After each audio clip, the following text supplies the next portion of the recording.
Vintage watches are great. You know, a lot of the times I think they're the better looking of the watch world. You know, look at things from the 50s, 60s, 70s, 80s, even up to maybe the 90s. I think they're much better looking designs than what we get today. But they're also usually let down, especially on sports watches, by the quality of the bracelets. You know, when I did my review of the Submariner 16610, which in my view is the best looking Submariner, I had to point out as one of the negatives on it though that it did have that sort of jangly, rickety bracelet. So why did I just buy a bracelet that was made to feel like vintage?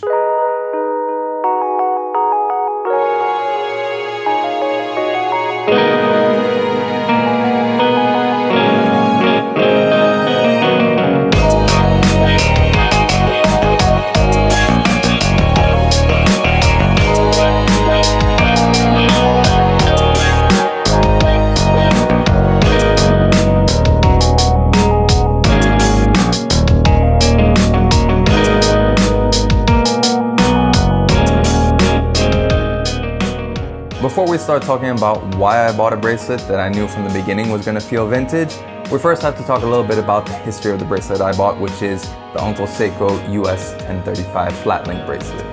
So we have to go back in time to the 1950s and 60s to talk about the flat link bracelet. You could find it as far back as the late 50s with the trilogy that was released, but it really came to its own in the 1960s. Throughout the 1960s, of course, it was popularized on the Speedmaster, and that was a time of great popularity for the Speedmaster as well, because, you know, that's when you had the first Omega in space, the Moonwatch, of course, the association with NASA, and the flat link bracelet, specifically the 1035, on which this Uncle Seiko bracelet is based on, was featured prominently throughout the mid to late 60s. And then as you carried into the 70s, the Speedmasters transitioned out of the flat link bracelet, and then they moved on to the 3-link design with the little polished inserts on the centers on the now discontinued Moonwatch, discontinued as of 2021.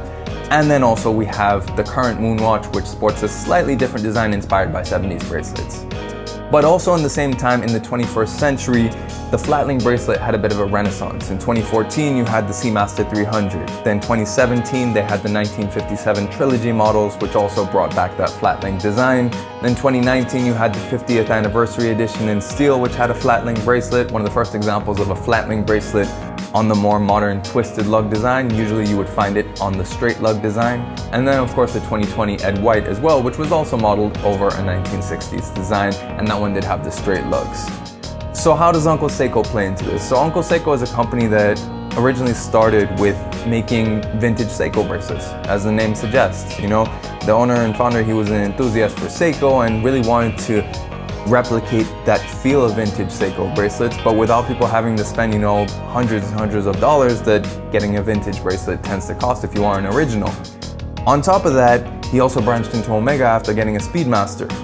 And something very interesting though is that despite that he makes these bracelets now, they're not made to the sort of super tight tolerances and sort of heavy and solid feel that we're used to with modern bracelets. He makes them to actually emulate the feeling of the old bracelets. And that's something that's going to be very important when I get into the positives and negatives.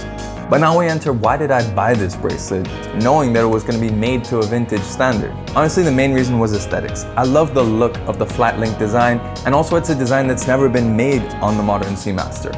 As a matter of fact, the only non-bond bracelet that's been found on this watch was there was a period when they had the anniversary GMT, which featured the bracelet from the now discontinued Moonwatch. But apart from that, it's always been the bond bracelet on this design. So I wanted something that looked different, and I had seen a few pictures, but very rare, of these sorts of bracelets retrofitted onto Seamaster 300s. So I took the plunge and ordered it. I even paid the 60% tax that you have to here in India when you order stuff from outside.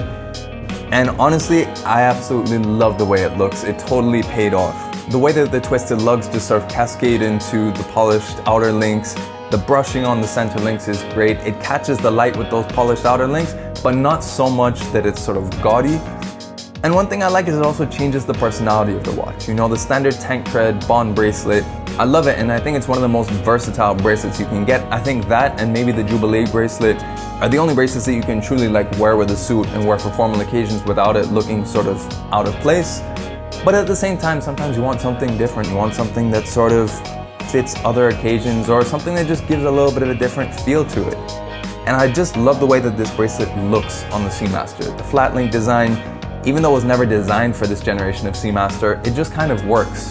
And that was a huge, huge appeal to me, and something that I really wanted to try And then also I wanted to give another shot to this whole vintage rickety bracelet thing, because when I did my Submariner review, I noticed a lot of people said, yeah, it's not, you know, the solid ones that we're used to now, but also they're lighter, they're more comfortable. And I wanted to see if there was really any sort of meaningful value to that in terms of having it long term, because when you review a watch just for a couple days, it's different to when you own a bracelet and have it on your watch for plenty of time. And that takes us into the positives and negatives. And hands down, the first positive I need to highlight is that comfort. It does make a huge difference when you don't have a big, heavy bracelet on your wrist. Right now I live in India, it's the middle of summer, we're approaching 40 degrees Celsius. Even though it's better than wearing a leather strap, wearing that heavy ass bracelet on your wrist when it's this hot and this sort of stuffy, you notice it, and it's not in a good way. So by having a lighter bracelet, it just makes it that much more comfortable. On top of that, with this particular flat link bracelet, the shorter links mean that it just articulates better around your wrist. It just wraps around the wrist and feels more comfortable, but then again, not so overbearing. The second positive is the way that it fits, or better said, the way that you can fit it onto your wrist. So for starters, it has a pivoting end link, which means it just falls straight down. So for those of you with smaller wrists, it means you can wear this watch on a smaller wrist. It means you can wear this bracelet on a smaller wrist versus the flared out design from the Bond bracelet that came with this second generation of Seamaster 300M, and more similar in that sense to the newer generation from 2018 onwards. But then, as I mentioned before, this also has shorter links. So when you're removing the links, it makes it easier to have a more precise fit just with the links themselves. And then on top of that, the clasp features 6 micro adjustment anchoring points, and you can anchor both sides of the clasp so that you can get that perfect fit. So between the pivoting end links, the shorter removable links, and the 6 anchoring points, you have no excuse for not finding the perfect fit on this bracelet, and I think that's something very important. And then the last thing I want to highlight is just the overall finishing quality. You know, this bracelet only costs at retail $89 US, so it's not something particularly expensive, but it exceeds expectations in terms of the finishing and quality. The brushing is uniform and very nicely done.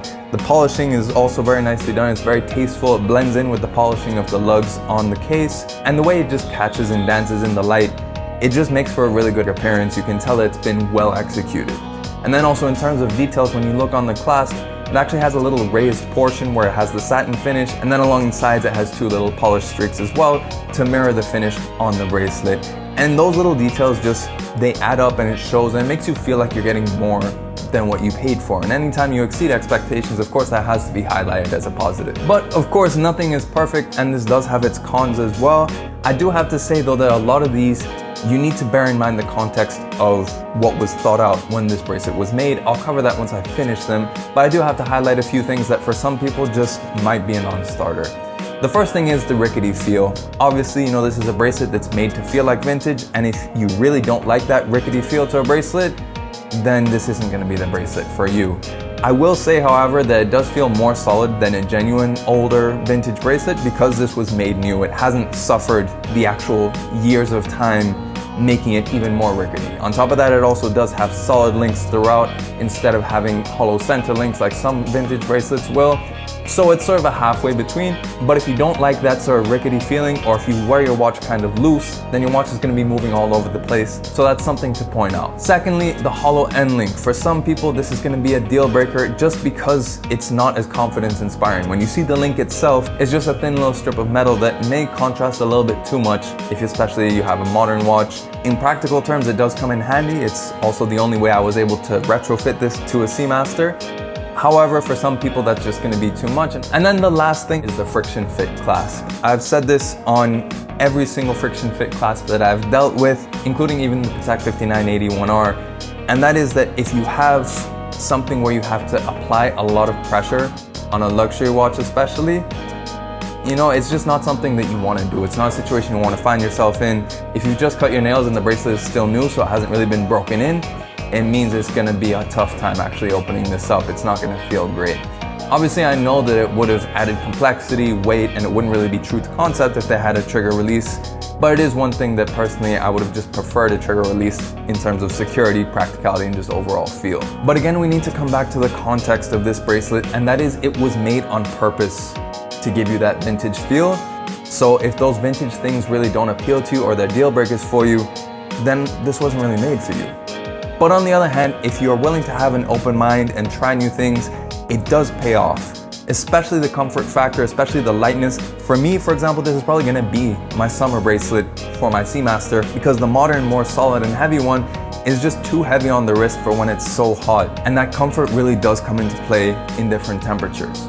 Once it gets a little bit colder, I'll probably switch back to it, or if I need to wear it for something more formal, I'll probably switch back to it as well. But that comfort really does make a lot more sense, and I'm glad I still actually took the plunge to try it out. In terms of pricing, like I said, the finish definitely exceeds what you expect for paying, what, $89 for a bracelet, compared to the $500 or thousands of dollars that you might pay for an OEM one or for a genuine vintage one. You definitely get more than what you expect for your money. So in my mind, at least, this was money well spent, and definitely something I think is worth trying out. But let me know in the comments below, what do you think of this bracelet? What do you think of the feel of older or vintage bracelets versus the more modern ones? Where do you fall in terms of the pros and cons? I'd love to know your thoughts in the comments below.